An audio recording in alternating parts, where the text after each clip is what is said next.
Assalamualaikum warahmatullahi wabarakatuh. Bismillahirrahmanirrahim. Alhamdulillahi rabbil alamin. Wal aqibatu lil muttaqin. Wala udwana illa 'alal zalimin. Asyhadu an la ilaha illallah wa asyhadu anna Muhammadan abduhu wa rasuluh. Allahumma salli wa sallim ala hadan nabiyil amin nabiyina Muhammadin wa ala alihi wa ashabihi ajma'in. Rabbi shrah li sadri wa yassir li amri wahlul 'uqdatam min lisani yafqahu qawli. Allahumma zidna ilman warzuqna fahma. Allahumma anfa'na bima 'allamtana wa 'allimna bima yanfa'una. Allahumma habbib ilaina al-iman wa zayyinhu fi qulubina wa karrih al-kufra wal fusuqa wal isyan waj'alna minar rasyidin. Allahumma barik lana fi umrina wa barik lana fi ahlina wa auladina wa barik lana fi amalina wa wadhifatina wa barik lana fi ma ataitana. Rabbana ighfir lana wa liwalidina wa limasyayikhina ولأساتذتنا ولإخواننا وأخواتنا أجدادنا وجداتنا ولأقربائنا ولأصدقائنا ولمن له حق علينا ولمن أحسن بالمعروف إنك أنت الغفور الرحيم. Bapak Ibu jamaah Masjid Al-Muhajirin Jati Kramat yang berbahagia, alhamdulillah kita bisa mengawali hari kita kali ini dengan subuh berjamaah. Semoga Allah menerima amal ibadah kita, memberkahi hari-hari kita selanjutnya, memberkahi umur kita, keluarga kita, pekerjaan kita, dan menjadikan kita orang-orang yang baik. Sholawat salam kita sampaikan untuk Rasulullah sallallahu alaihi wasallam beserta keluarga dan para sahabatnya. Kajian Sirah Nabawiyah kita pada pagi hari ini masih berkaitan dengan peristiwa Perang Ahzab, Perang Khandaq. Pada bagian ini, pagi ini kita akan membahas tentang peran wanita, peran kaum wanita dalam Perang Ahzab ini. Yang pertama yang menonjol adalah peran Sofiyah binti Abdul Muttalib. Jadi bibi Rasulullah sallallahu alaihi wasallam. Salah satu peran yang sangat menonjol yang dilakukan oleh Sofiyah binti Abdul Muttalib, bibi Nabi ini, adalah karena beliau ditugaskan Nabi untuk mengawal anak-anak dan para wanita yang sejak terjadinya serangan Perang Ahzab, karena kesibukan kaum pria, maka wanita anak-anaknya ditempatkan di satu tempat. Jadi di tempat yang bisa menjaga mereka, melindungi mereka dari kemungkinan bahaya serangan tentara kafir Makkah. Nah, ketika Yahudi Bani Quraidah menyatakan membatalkan perjanjian mereka, perjanjian Madinah yang dulu mereka terima pada saat Nabi hijrah ke Madinah 5 tahun yang lalu, yang kemudian mereka pada saat terjadi Perang Ahzab membatalkan secara sepihak perjanjian itu dengan bergabung, tidak untuk menjaga Madinah, tapi bergabung dengan mereka yang menyerang Madinah. Nah, saat mereka membatalkan perjanjian itulah ada di antara orang Yahudi yang diutus untuk memata-matai, mencari informasi tentang keberadaan anak-anak dan kaum wanita di Madinah ini adanya di mana. Nah, Sofiyah binti Abdul Muttalib yang ditugaskan Rasulullah SAW jadi menjaga kaum wanita anak ini, begitu melihat ada orang Yahudi yang mendekati camp Jadi kalau sekarang camp ya, jadi tempat dikumpulkannya wanita anak-anak agar mereka terlindung. Mendekati camp itu, maka segeralah Sofiyah binti Abdul Muthalib mengambil tongkat.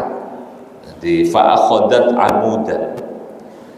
Jadi melihat ada ancaman bahaya orang Yahudi yang mendekat, sebelum sampai ke tempat mereka dikumpulkan dalam camp itu, jadi Sofiyah turun kemudian dengan membawa tongkat dan jadi memukul Yahudi itu sampai mati. Jadi satu keberanian seorang wanita menghadapi seorang pria Yahudi dan berhasil dengan tongkatnya membunuh Yahudi itu. Nah, ketika Yahudi sudah terbunuh, maka ini menjadi berita sinyal bagi Yahudi Bani Quraidah di Madinah bahwa anak-anak dan wanita yang di camp itu, jadi tidak dibiarkan mereka itu, ya kalau apa sekarang itu tanpa pengawalan, tapi akhirnya memberi pesan bahwa anak-anak dan wanita itu dikawal oleh pasukan yang kuat, pasukan yang hebat. Padahal yang menjaga, yang bertanggung jawab adalah seorang wanita, Sofiyah binti Abdul Muthalib. Jadi ini memberi pesan bahwa mereka tidak dibiarkan terbuka, tetapi anak-anak ini terlindung. Dan dengan terbunuhnya Yahudi yang memata-matai itu, maka Yahudi mulai berpikir bahwa kekuatan kaum muslimin Madinah itu bukan kekuatan yang bisa dipermainkan, tapi mereka punya kekuatan yang bisa dengan mudah mengalahkan Yahudi. Nah, ini yang sekarang ya, dunianya berbalik. Justru kebanyakannya takut sama Yahudi. Nah, kalau dulu sampai Sofiyah seorang wanita pun itu nggak gentar menghadapi pria Yahudi. Nah, sampai akhirnya kaum Yahudi berkesimpulan bahwa kaum muslimin termasuk yang menjaga camp para wanita dan anak-anak ini adalah kaum muslimin yang dijaga oleh tentara yang kuat. Tentara yang kuat buktinya, jadi orang yang mereka utus itu bisa dibunuh dengan mudah oleh seorang wanita yang namanya Sofiyah binti Abdul Muthalib. Jadi keberadaan peran wanita pada masa itu ya, ini kalau tidak ada kalau di kita sekarang itu ya latihan, termasuk latihan bela negara, itu juga dimiliki oleh kaum wanita. Kemampuan untuk membela diri, bagaimana seorang Sofiyah binti Abdul Muthalib yang ditugaskan untuk menjadi penanggung jawab keamanan anak-anak dan wanita Madinah pada zaman itu bisa mengambil peran dengan sangat positif, dengan sangat luar biasa. Jadi bagaimana anak-anak di camp ini tidak bisa diketahui keberadaannya oleh musuh yang tidak yang punya keinginan buruk terhadap kaum muslimin. Makanya dalam banyak doa di kita kaum muslimin minta kepada Allah, jadi man aradana bisu'in, ya Allah, siapapun yang menghendaki kita keburukan, maka jadikanlah keburukan itu kembali kepadanya. Jadi tapi ya itu tidak cukup kalau dalam sirah Nabi, nggak cukup dengan hanya dengan doa, tapi juga dengan aksi nyata. Misalnya kayak Nabi dalam doa yang kita baca, Allahumma stur auratina wa amin rawatina, ya Allah tutupilah uyub atau kekurangan-kekurangan kami, wa amin rawatina, ya Allah berikanlah rasa aman kepada kami dari ketakutan kami. Itu juga gak cukup hanya dengan doa, tapi juga dilakukan dengan aksi nyata. Jadi kadang-kadang suka ada terpisah, satu sih cuma doa terus gak ada aksinya, yang aksi terus gak ada doanya. Nah, coba ini digabungkan lah. Jadi karena misalnya untuk pesan agar Nabi secara nyata membangun kekuatan tentara yang handal. Ini kan diberikan pesan itu sesaat setelah ditolong dalam perang Badar. Perang Badar memang Nabi menang, tapi kemenangannya bukan kemenangan karena strategi Nabi saja, tetapi lebih pada pertolongan Allah Subhanahu wa taala. Nah, setelah ditolong, maka Allah pesan di ayat 60 surah Al-Anfal kalau nggak salah, ada ayat wa'iddu lahum mastata'tum min quwwati wa min ribatil khairi turhibuna bihi adwal wa aduwakum wa akharina min dunihim. Persiapkan segala sesuatu, jangan cuma ngandalin pertolongan saja gitu. Dan itu Nabi lakukan, termasuk yang terbukti pada perang Ahzab ini, yang dimiliterisasi, bukan hanya pria dewasa, tapi yang punya keterampilan militer membela diri, termasuk dimiliki oleh wanita yang dibuktikan oleh Sofiyah binti Abdul Muttalib. Jadi ini secara khusus yang kalau kita lihatkan ya, baca hasilnya bahwa ada Sofiyah bisa mengalahkan seorang pria Yahudi. Jadi kan bukan sesuatu yang ujuk-ujuk kalau bahasa kita kan, bahwa ada fakta Sofiyah bisa mengalahkan pria Yahudi dalam perkelahian. Ini kan menunjukkan bahwa ada proses sebelumnya. Apa proses sebelumnya? Termasuk masalah set of score. Jadi set of score.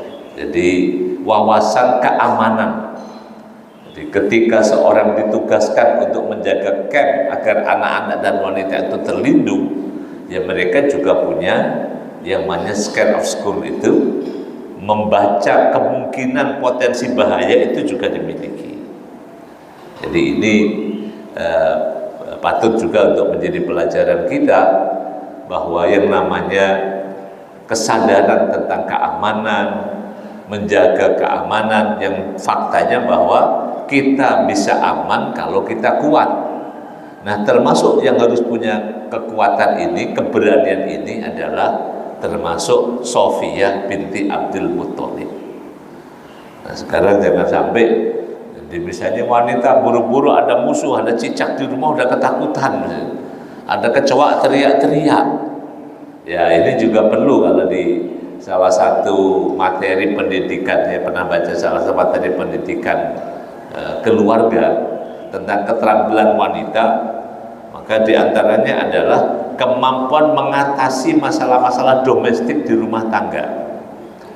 Sampai dalam konteks sekarang itu saya baca dalam salah satu kurikulumnya. Jadi misalnya karena para wanita adalah penanggung jawab keamanan rumah tangga, maka semua potensi bahaya di rumah tangga itu bisa dihandle oleh para wanita. Jadi itu yang saya pernah baca dalam salah satu kurikulum pendidikan yang dirumuskan oleh Syekh Qardawi. Ya, kadang-kadang aneh misalnya keterampilan pribadinya bisa tentang kesehatan wanita, termasuk kesehatan reproduksi. Kemudian keterampilan rumah tangga, cara mengatasi listrik mati, setrikaan putus, itu sampai ada diajarkan seperti itu. Termasuk kalau belajar dari Sofiyah adalah bagaimana kemampuan untuk menjaga keamanan rumah dari kemungkinan potensi bahaya. Karena yang paling tahu tentang seisi rumah, lingkungan rumah adalah kaum wanita. Itu yang saya baca dari cerita Sofiyah, dihubungkan dengan konteks kekinian para wanita menjaga keamanan. Kalau ini Sofiyah menjaga keamanan saat terjadi perang, maka juga penting bagaimana para wanita punya kemampuan menjaga keamanan teritorial rumah tangganya saat kondisi damai. Itu wallahu alam, itu jadi catatannya Syekh Qardawi, cukup menarik dalam cerita ini. Yang kedua juga yang menimbulkan peran wanita dalam perang Ahzab adalah pembentukan rumah sakit perang. Jadi di perang Khandaq, perang Ahzab ini Rasulullah SAW pertama kali mendirikan rumah sakit. Jadi kan zaman dulu ya orang sakit itu dibawanya ke dokter, ke tabib. Ya tabib ke rumahnya. Tapi pada perang Ahzab ini Rasulullah SAW mendirikan satu tenda khusus di bagian Masjid Nabawi. Di bagian belakang ada dikasih tenda khusus untuk merawat mereka yang terluka. Dan penanggung jawab bagi rumah sakit ini yang merawat terluka tenda itu adalah seorang wanita yang bernama Rafidah Al-Aslamiyah. Jadi ini bagaimana manajemen Nabi mengelola termasuk dalam kondisi perang, karena kemungkinan ada yang terluka, ada yang sakit, dan kemungkinan karena keluarga mereka wanita anak-anak itu sudah dijadikan satu camp. Nah akhirnya Nabi mendirikan satu tenda khusus di bagian belakang Masjid Nabawi yang dikepalai oleh seorang bernama Rafidah Al-Aslamiyah Al-Ansariyah ini untuk bertugas merawat mereka yang terluka, terutama mereka yang tidak memiliki cukup keluarga yang bisa menghandle.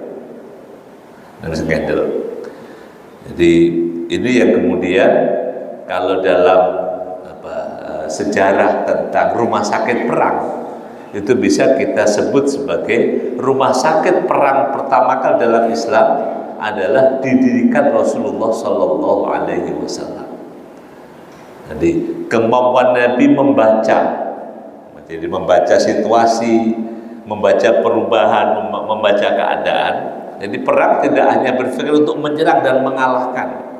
Perang tidak cukup tidak juga hanya bertahan, tapi juga perang itu berpikir bagaimana merawat mereka yang terluka. Nah, ini Rafidah Al-Aslamiyah bertugas untuk menjaga ini. Nah, sampai ada yang istimewa dalam peristiwa ini, karena ini kan rumah sakit keperuntukan awalnya bagi mereka yang tidak punya perawat, yang tidak punya keluarga, yang tidak ada pengurus. Tapi ada seorang sahabat Nabi yang terkenal sebagai keluarga bangsawan Ansor Madinah yang bernama Sa'ad ibnu Mu'adz radhiyallahu anhu. Ketika Sa'ad ibnu Mu'adz terluka dalam perang Ahzab ini, karena ada meskipun sudah ada parit itu, tetap jadi perang saling mengiti itu juga terjadi. Dan Sa'ad ibnu Mu'adz itu terkena panah hingga terluka. Maka Rasulullah SAW jadi meminta agar saat itu dirawat di masjid itu, di tenda masjid, tidak dirawat di rumah, meskipun dia punya keluarga yang terhormat terpandang. Alasan yang Nabi lakukan minta agar Sa'ad ibn Mu'adz dirawat di situ, Nabi katakan jadi hatta a'udahu min qaribin. Jadi agar saya bisa menjenguknya. Jadi betapa hubungan Nabi kepada Sa'ad bin Mu'adz. Jadi salah satu tokoh Ansor yang membantu penyebaran Islam di awal-awal sebelum Nabi hijrah ke Madinah, yang membantu dulu utusan Nabi yang bernama Mus'ab ibnu Umair, itu diantara yang mendampinginya adalah sahabat Sa'ad ibnu Mu'adz. Nah, sehingga Nabi minta rawat dia di masjid, minta Rafidah Al-Aslamiyah. Alasan Nabi tegaskan hatta a'udahu min qaribin, sehingga saya bisa menjenguknya secara lebih dekat, lebih mudah, enggak dibawa ke rumah Sa'ad ibnu Mu'adz. Padahal Sa'ad bin Mu'adz ini orang yang tadi terkenal sebagai keluarga bangsawan Ansor, punya keluarga yang juga cukup terpandang, cukup hebat. Tetapi Rasulullah ingin memberikan perhatian khusus agar bisa melihat dan menjenguk Sa'ad bin Mu'adz secara lebih intens. Dan Sa'ad bin Mu'adz ini dalam cerita berikutnya di perang Khandaq inilah terkenal, ada namanya kalau sekarang ya, karomahnya Sa'ad bin Mu'adz. Kalau baca kitab Riyadhus Shalihin atau kitab-kitab sirah, itu para sahabat kan diceritakan karomah-karomahnya. Misalnya karomahnya Abu Bakar, karomahnya Umar, dan sebagainya. Kejadian luar biasa yang terjadi pada orang biasa, bukan Nabi, bukan Rasul. Nah, Sa'ad bin Mu'adz ini pada perang Khandaq, jadi terungkaplah karomahnya, kemuliaannya. Nah, yang menunjukkan betapa sahabat ini adalah kekasih Allah, kekasih Rasulullah SAW yang luar biasa. Di antaranya adalah doa Sa'ad bin Mu'adz yang dikabulkan Allah ketika itu. Jadi, dalam salah satu doanya, terutama ketika usai perang Ahzab. Jadi perang ini akhirnya kan selesai, dibubarkan oleh Allah Subhanahu wa Ta'ala. Kaum muslimin membuat strategi pertahanan. Nah, pertahanan kan nggak bisa mengalahkan musuh. Makanya di perang Ahzab ini, jadi diingatkan di surah Al-Maidah, di surah Al-Ahzab, ini yang mengalahkannya adalah Allah Subhanahu wa Ta'ala. Diingatkan di beberapa ayat. Nah, ketika perang sudah selesai dan Sa'ad bin Mu'adz terlukanya dia menyebutkan di bagian leher, karena baju perang itu kan bisa menutup kepala, tapi leher kan bisa kalau ditutup semua leher nggak bisa bergerak. Jadi celah leher yang sangat sempit itu bisa dibidik oleh pemanah Quraisy Makkah sehingga terluka di bagian lehernya Sa'ad bin Mu'adz. Dan dirawat oleh Rafidah Al-Aslamiyah. Dan ya kalau bahasa sekarang ya dirawat udah hampir sembuh. Udah hampir sembuh. Tapi akhirnya perang selesai. Perang selesai. Lalu Sa'ad bin Mu'adz berdoa, Allahumma innaka ta'lamu annahu laysa ahadun ahabbu ilayya an ujahidahum fika min qaumin kaddabu rasulaka wa akhrajuhu. Allahumma fa in baqiya min harbi Quraisyin syai'un fa abkini lahu hatta ujahidahum fika. Ini doanya agak unik ini. Ya Allah, sesungguhnya Engkau yang Maha mengetahui bahwa tidak ada seseorang yang lebih aku cintai untuk membelanya dalam memperjuangkan agamamu selain berperang melawan orang yang pernah mendustakan Rasul. Jadi alasan Sa'ad bin Mu'adz aktif berperang bersama Rasulullah, alasannya pertama, yang Nabi hadapi adalah kaum yang mendustakan Nabi. Jadi ini juga orang mau perang, mau berjuang harus clear. Ini yang dihadapi siapa? Yang dihadapi siapa? Jangan sampai ini orang perang nggak jelas musuhnya, tapi ngotot aja. Nah, kadang di Indonesia ini kan agak unik, kalau orang semangat perang sesama Indonesia, lo ngapain? Ya kalau kita sesama Indonesia nggak perlu pakai perang lah. Orang kita negara damai, bukan zona perang. Yang direbutkan juga bukan perang agama. Jadi ini yang doanya saat itu unik. Jadi perang mau perang fisabilillah karena jelas yang dihadapi adalah musuh, orang yang mendustakan Rasulullah Shallallahu Alaihi Wasallam. Ini clear. Makanya kalau dalam fikih-fikih berikutnya, jadi perang saudara yang terjadi pada kaum muslimin itu oleh orang-orang yang membaca sirah Nabi, itu akhirnya memilih tawakuf, seperti yang dilakukan misalnya oleh sahabat Abdullah ibnu Amr ibn As ketika terjadi perang saudara antara Muawiyah dengan Ali. Saat Amr bin As ada di pihaknya Muawiyah. Nah, anaknya diajak ikut perang, Abdullah bin Amr bin As. Aslinya sahabat ini nggak mau perang, tapi karena dulu ada pesan Nabi kepada Abdullah bin Amr agar ati abaka, kamu taat sama bapakmu ya. Begitu diajak perang ikut, nggak bisa menolak, karena bapaknya juga tahu pesan itu dari Nabi. Kan Nabi suruh kamu dulu agar kamu mentaati saya sebagai ayah.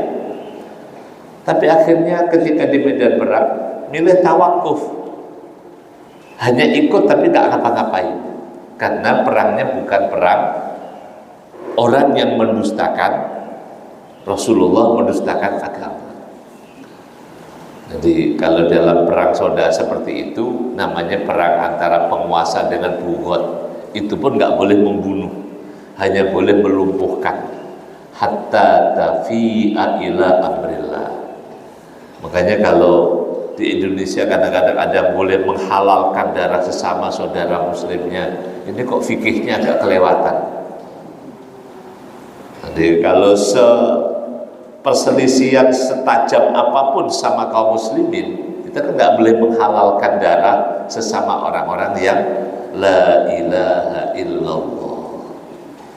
Kalau toh ada kesalahan, ada apa ya, sampai kalau jadi perang saudara pun nggak boleh membunuh, hanya boleh menawan. Nah, ini yang wallahu alam bisawab. Jadi doa Sa'ad bin Mu'adz, alasan mau perang karena yang diperangi jelas, mereka mendustakan Rasulullah, mengusir Rasulullah dari Makkah, wa akhraju. Nah, karena perang sudah selesai, doanya Sa'ad bin Mu'adz, fa in baqiya min harbi Quraisy syai'un fa abkini lahu. Ya Allah, kalau masih ada perang lagi dengan orang Quraisy, maka berikan aku hidup lagi, kesempatan untuk masih hidup agar bisa perang dengan orang Quraisy yang mendustakan Nabi.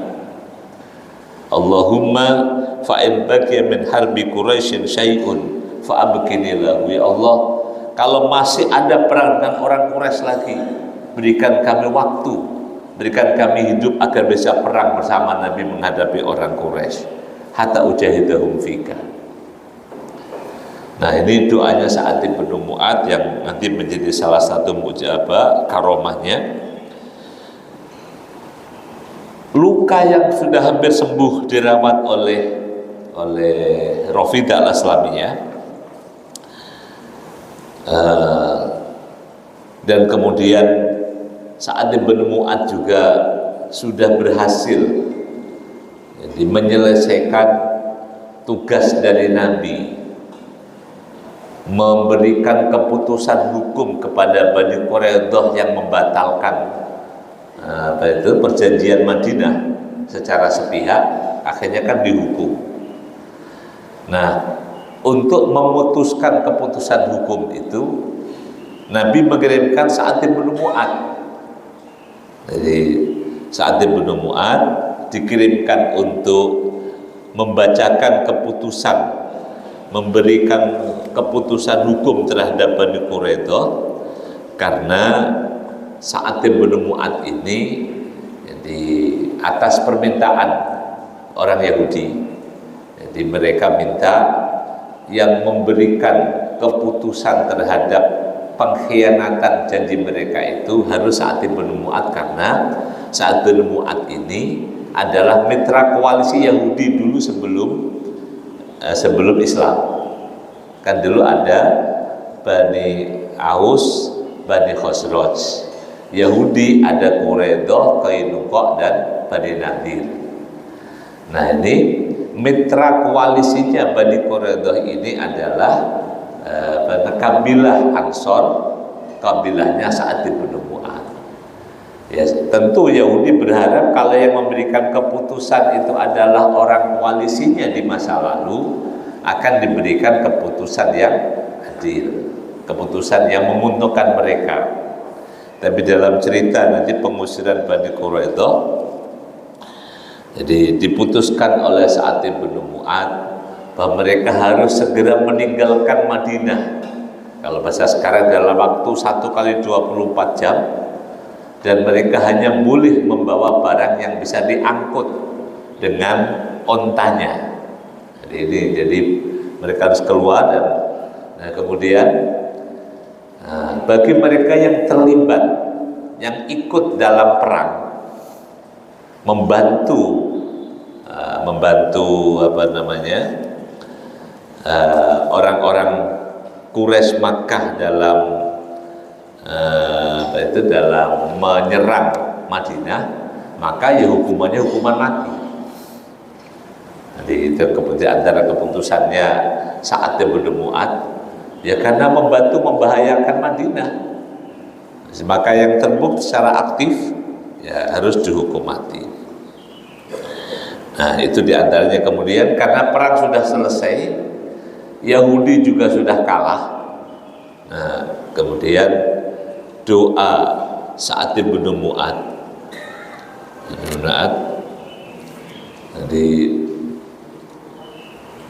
diungkapkan, dikabulkan Allah Subhanahu wa Ta'ala. Jadi luka yang sudah hampir sembuh itu,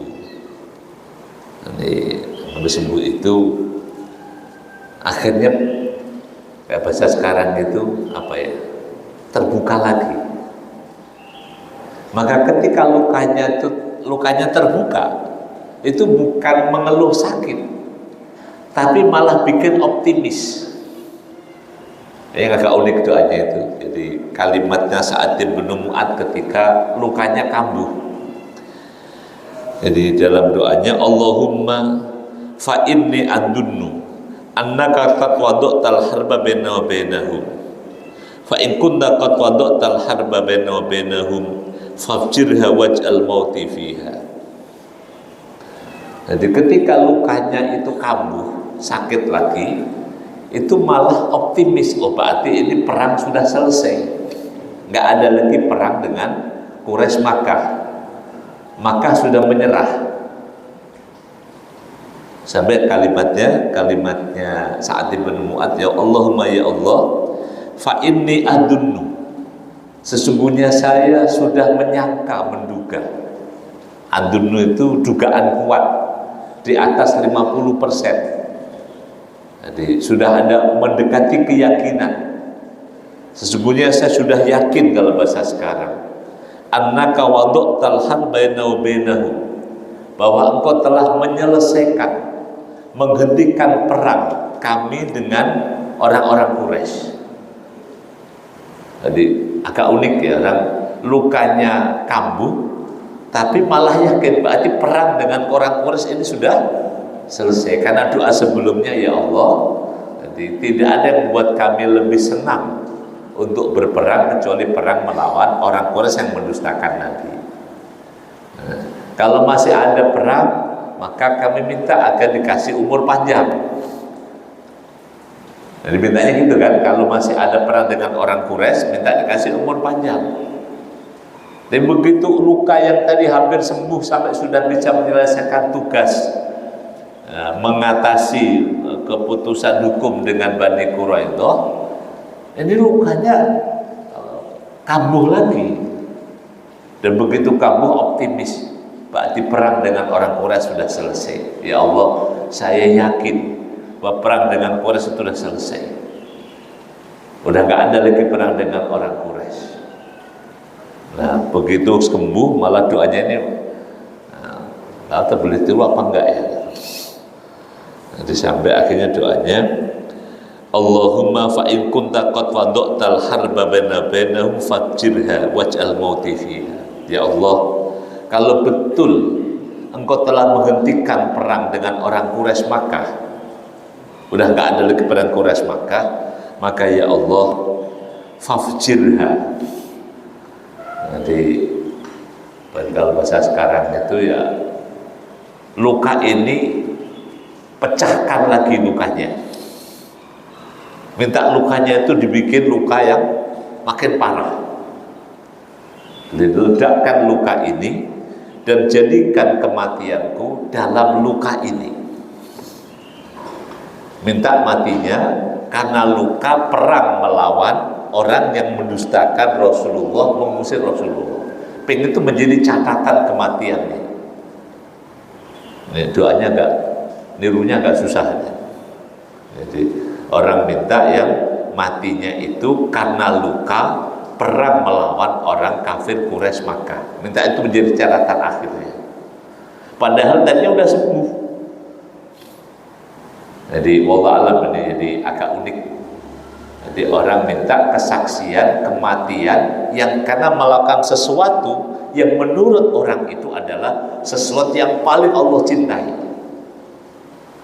Dan wallah alam kalau kita ini apa yang kira-kira paling Allah cintai, kan selama ini kita itu sering terkagum ada orang yang mati ketika sujud, ada orang mati ketika sedang baca Quran, orang mati sedang begini. Jadi ini banyak pilihan, tapi kalau mau digarisbawahi adalah pingin kematiannya itu pada peristiwa yang paling Allah cintai. Itu kan bisa sangat luas kan maknanya, bukan hanya mati ketika sujud, bukan hanya mati ketika sholat, tapi kematian pada titik perbuatan yang paling Allah cintai. Ini silahkan nanti kalau mau berdoa kepada Allah untuk kan doa, karena Allah menyuruh kita wala tamutunna illa wa antum muslimun. Nah, dalam keislaman ini coba apa sih perbuatan menurut kita yang paling Allah cintai yang bisa kita lakukan? Jadi misalnya kalau yang biasa ngajar tentu doanya moga-moga Allah berikan kematian ketika sedang mengajar. Jadi semua perbuatan menurut kita paling Allah cintai itu apa? Jadi catatan dari cerita ini, Sa'ad bin Mu'adz mengajarkan pingin kematiannya itu adalah pada peristiwa yang paling Allah sukai. Jadi sampai doanya itu, nah betul setelah pulang yang luka sudah sembuh, tiba-tiba kambuh lagi, dan kemudian dari kambuhnya itu, saat itulah sampai pada Allah kabulkan kematiannya pada luka yang karena perang Ahzab, terluka karena perang fisabilillah. Jadi ini kalau catatannya Syekh As-Shalabi, bahwa doa yang kedua ini doa yang sangat unik. Ini doa al-udhama alladzina ya'rifuna anna risalatan fil hayat laisal istishhadu faqat. Doa yang menggambarkan bahwa hidup itu bukan hanya sekedar pengen mati syahid, bukan itu, tetapi pengen hidupnya itu melakukan sesuatu yang paling Allah cintai, yang pada saat itu, pada konteks zaman Nabi dulu, yang paling dicintai adalah bagaimana membela Islam, mempertahankan Madinah dari serangan orang-orang Quraisy Makkah. Jadi kadang-kadang ada orang kan pengennya mati syahid saja, tapi kan orang Islam juga perlu para pejuang yang masih tetap hidup. Makanya doanya Sa'ad bin Mu'adz minta diberikan panjang umur kalau masih ada perang dengan orang Quraisy. Tapi kalau nggak ada perang lagi, ya Allah ini jadikan kematian saya. Agak unik doa itu. Jadi pelajaran yang silakan nanti pilih mau doa yang mana. Sampai akhirnya Allah kabulkan doa itu, dan Nabi memanggil Sa'ad bin Mu'adz sebagai kumu ila sayyidikum. Jadi Sa'ad bin Mu'adz dipanggil Rasulullah sebagai orang yang sayyid. Jadi orang yang menjadi panggilan sayyid itu kalau di kita itu panggilan terhormat. Jadi kalau ada Sa'ad bin Mu'adz lewat, maka Nabi menyampaikan kepada para sahabat, jadi berdirilah kalian untuk menyambut kedatangan sayyidikum Sa'ad bin Mu'adz. Dan Allah kabulkan, dengan luka itulah akhirnya Sa'ad bin Mu'adz wafat. Begitu mendengar Sa'ad bin Mu'adz wafat, jadi Nabi kemudian bergegas mengajak para sahabat Jadi, untuk segera melayat ke rumah Sa'ad bin Mu'adz, sampai kalimatnya kumu ila sayyidikum, ayo segera kita berangkat menuju ke tempat pemimpin kalian, sayyidikum Sa'ad bin Mu'adz. Sampai Nabi katakan kepada para sahabatnya, di jalannya cepat, wa asri hatta taqatta sususuni alihim wa saqatat adiyatuhum. Saking cepatnya Nabi bergegas mengajak sahabatnya jalan itu, sampai dalam cerita sendal itu pada copot, jalan yang cepatnya, selendang yang dipakai pada berjatuhan. Saking cepatnya jalan menuju ke rumah Sa'ad bin Mu'adz. Alasan Nabi kenapa cepat-cepat melayat ke sana, jangan sampai keduluan malaikat. Nabi katakan ketika para sahabat, kenapa jalan cepat begini, gitu, mengeluhkan, ini sendal lepas, selendang pada jatuh, sangat cepatnya jalan. Nabi menjawab, inni akhafu antasbiqonal malaikah fatagsiluhu kama ghasalat handolah. Kata Nabi, saya takut keduluan malaikat yang memandikannya sebagaimana dulu malaikat memandikan Handolah. Dalam cerita Handolah, seorang sahabat Nabi yang tergugur dalam perang apa itu kalau nggak salah, itu Handolah ceritanya. Itu yang akhirnya disebut Ghosilul Malaikah, dimandikan oleh para malaikat. Ini Nabi alasannya cepat. Ini yang dalam bahasa kita, kemudian oleh fikih disimpulkan, kalau jenazah itu secepat mungkin diurus, dikubur. Tapi cepat itu kan kalimat relatif. Kalau ada keluarga terdekat belum datang, minta ditungguin, karena keluarga, terutama anaknya. Jadi karena hadisnya bahwa yang bermanfaat bagi jenazah adalah waladin sholihin yad'u lahu.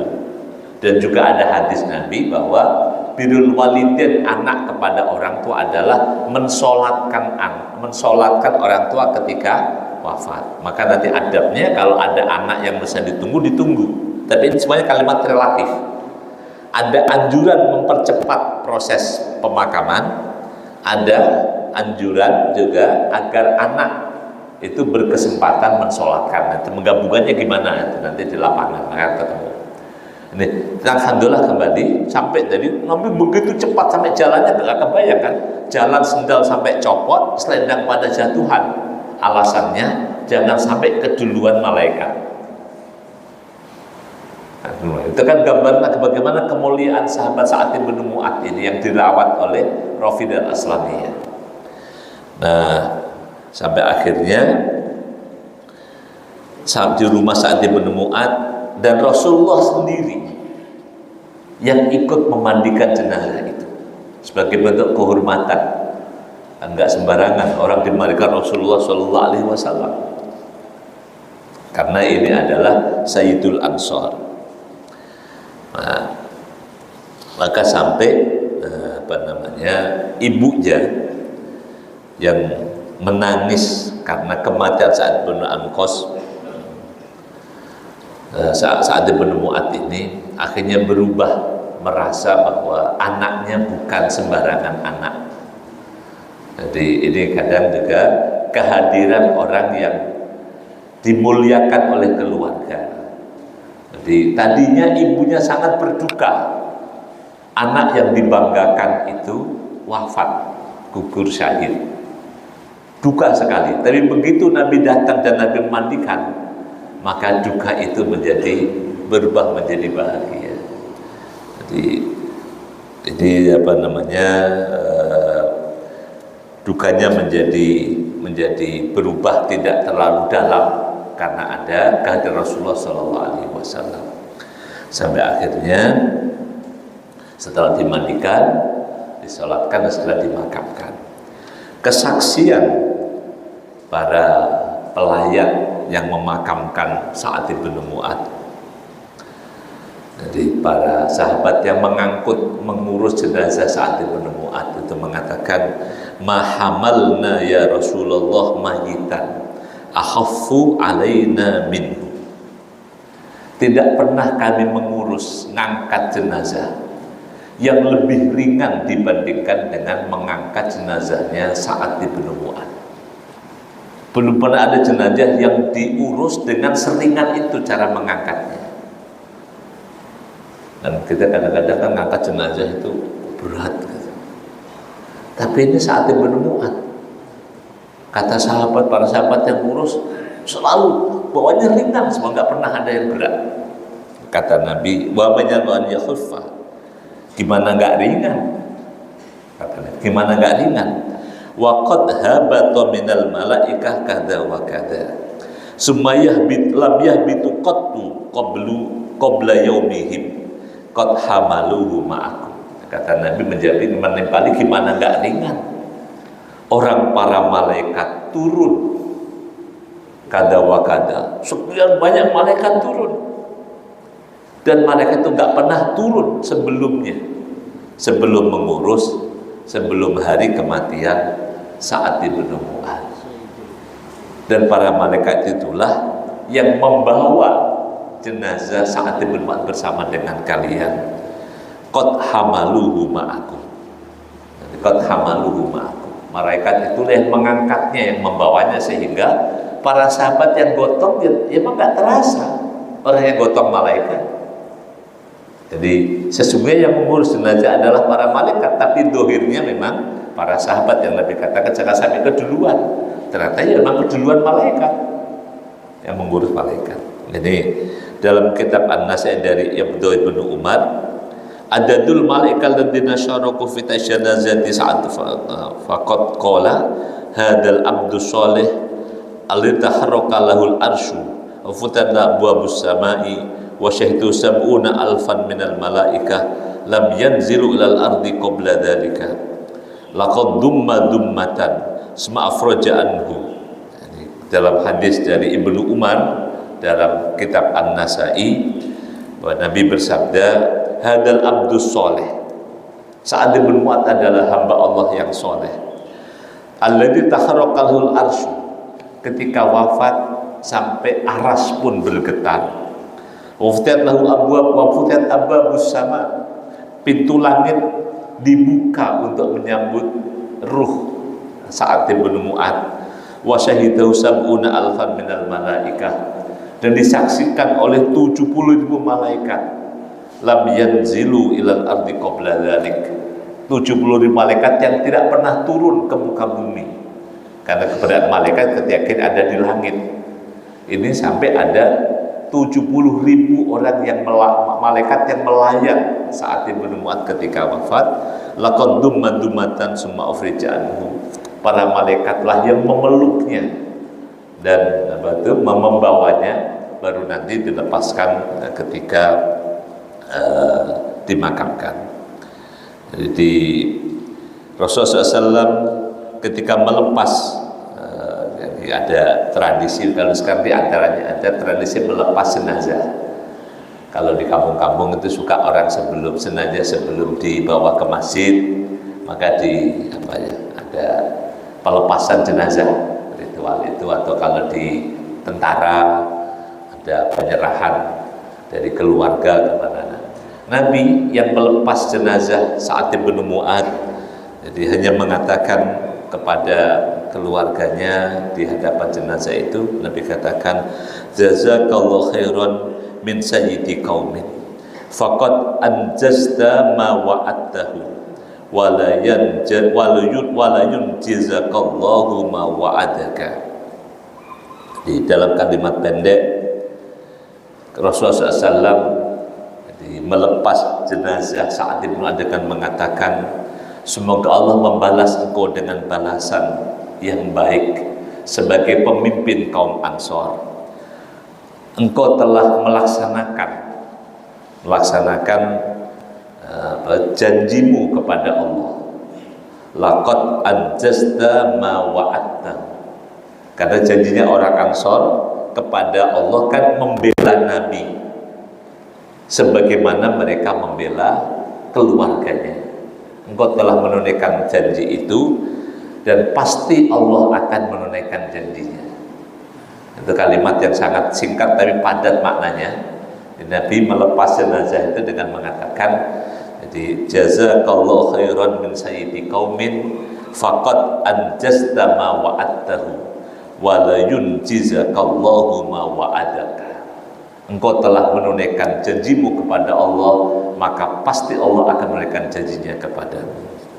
Banyak pujian yang disampaikan oleh Rasulullah dan para sahabat kepada Sa'ad bin Mu'adz.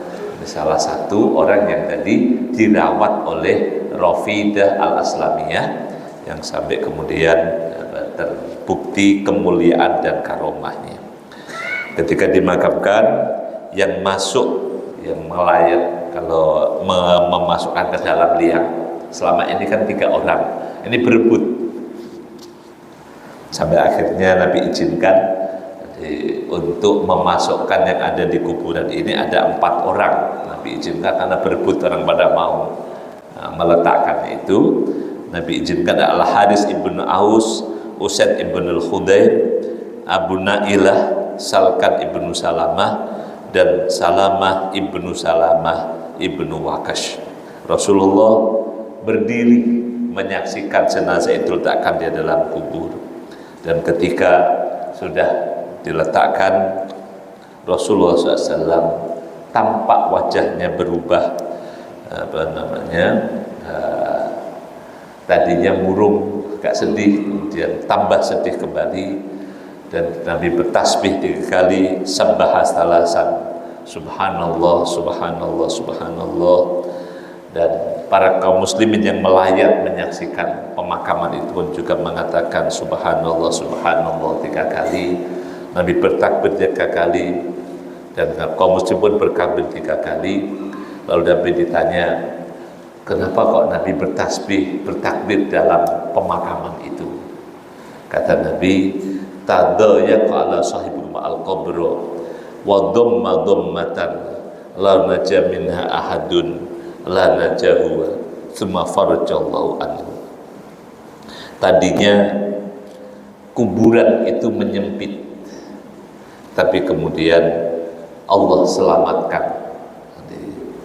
Jadi ini apa namanya? Ya kan sebelum masuk Islam, Sa'ad ibn Mu'adz ini kan tokoh kafir Madinah.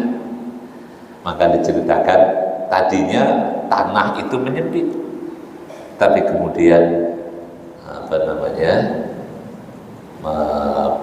melebar yang Nabi saksikan, sampai akhirnya Nabi bertasbih dan bertakbir itu. Nah, kata Nabi, kalau sudah selamat di fase ini, maka pasti akan selamat selanjutnya. Itu karomah yang ditunjukkan Allah pada Nabi. Jadi orang yang dikuburnya, ini hanya dia melihat di tanah yang tadinya digali itu sempat menyempit, tapi kemudian melebar.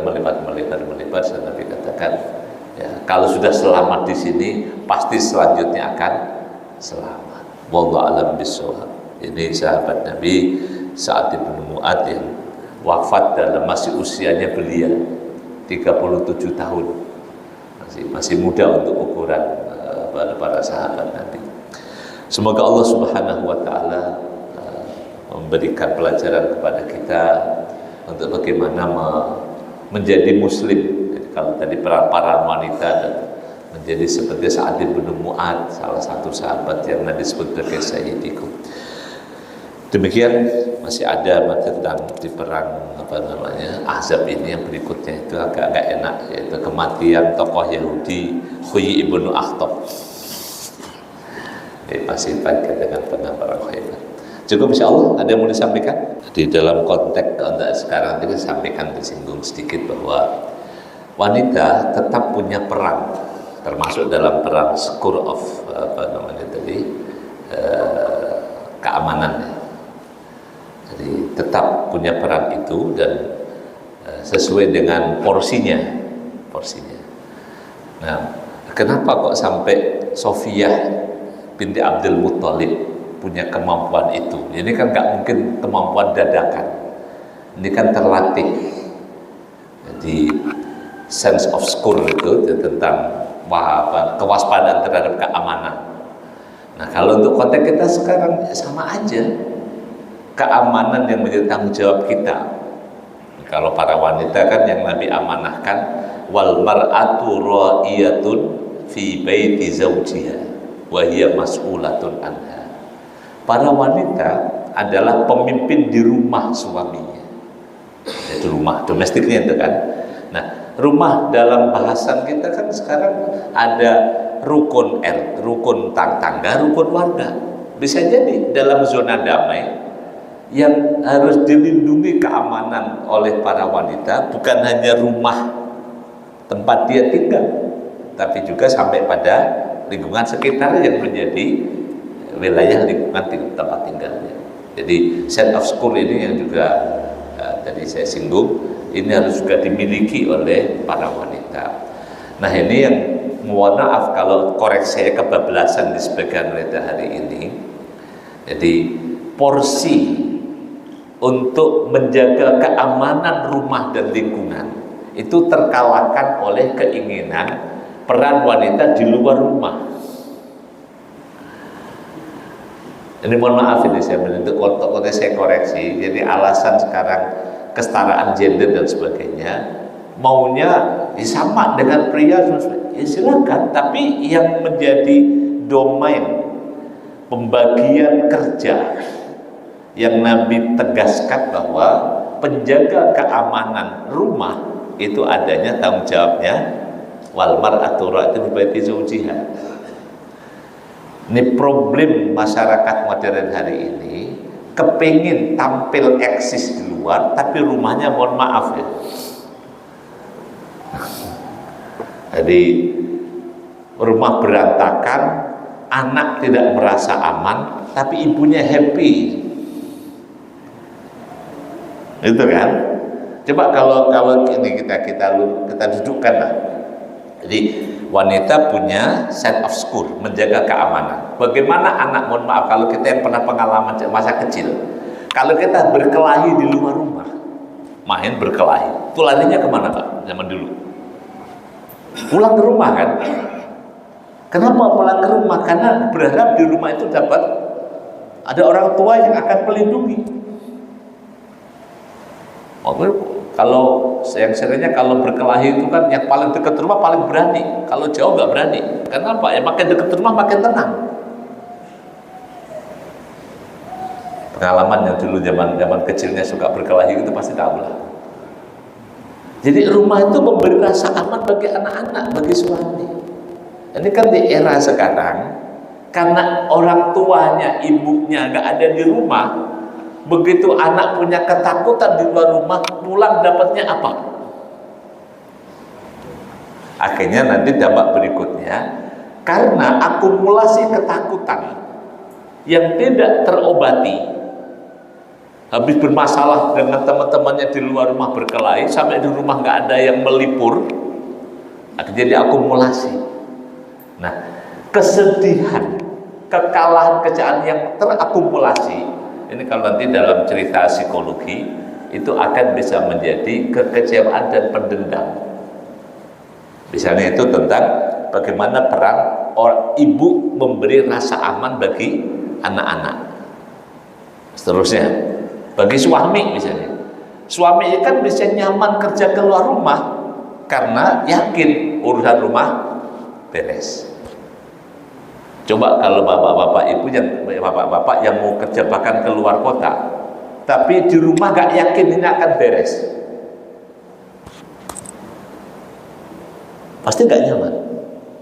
Makanya kalau yang saya disinggung tadi, salah satu kurikulum pendidikan bagi wanita yang saya Kordowi itu termasuk itu, bagaimana menghadapi hal-hal yang kemungkinan ada di rumah yang jadi ancaman. Termasuk misalnya kalau perlu diterapi, bagaimana wanita agar nggak takut kepada kecoa, nggak takut kepada cicak, nggak takut kepada tikus, apalagi misalnya ada ular, dia tahu bagaimana cara menyelesaikan. Nah, kalau diteruskan ya menjadi konteks itu, nah, insya Allah, jadi nanti kalau itu terlatih pada saat ditugaskan oleh Rasulullah seperti Sofia, menjadi penanggung jawab camp wanita, ada ancaman keamanan, langsung setnya itu. Nah, dan cukup dengan satu tongkat Sofia bisa menyelesaikan urusan membunuh Yahudi yang mendekati camp. Nah, itu kan keterampilan bisa membunuh orang sampai mati, itu kan nggak tiba-tiba. Memang kelihatannya kejadiannya mendadak, tapi ini nggak mungkin lah kalau menggunakan teori prosesnya. Masa tiba-tiba orang bisa mukul langsung mati? Itu kalau nggak punya keterampilan. Nah, itu insya Allah gitu. Jadi saya tetap ingin mendudukkan wanita punya peran ini, tapi mari kita juga luruskan bahwa mulainya adalah dari rumah.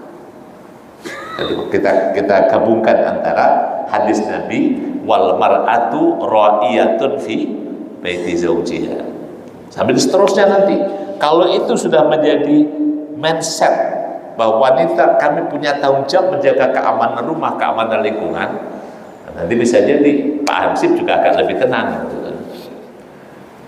Nah, sekarang kalau jagoannya kan damkar kan, semuanya damkar. Oke.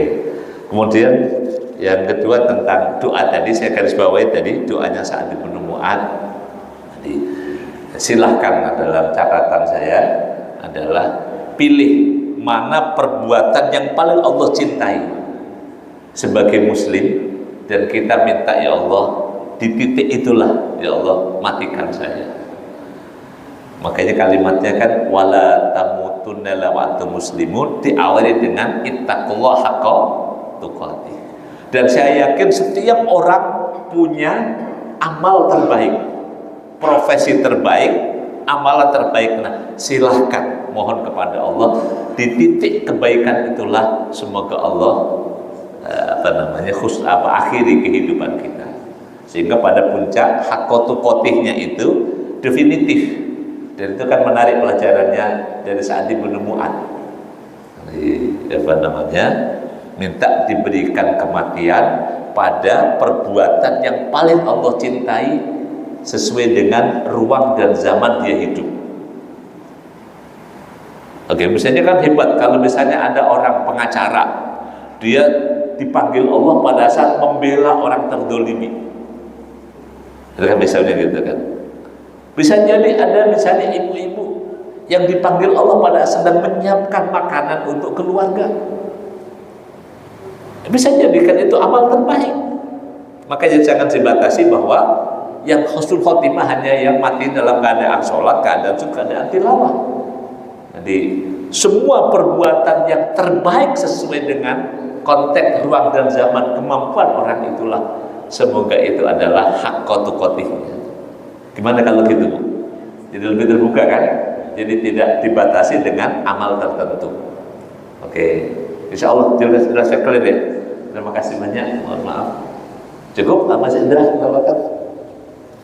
Jazakumullah khairan. Kurang-lebihnya mohon maaf. Sampai ketemu di kesempatan. Wassalamualaikum warahmatullahi wabarakatuh.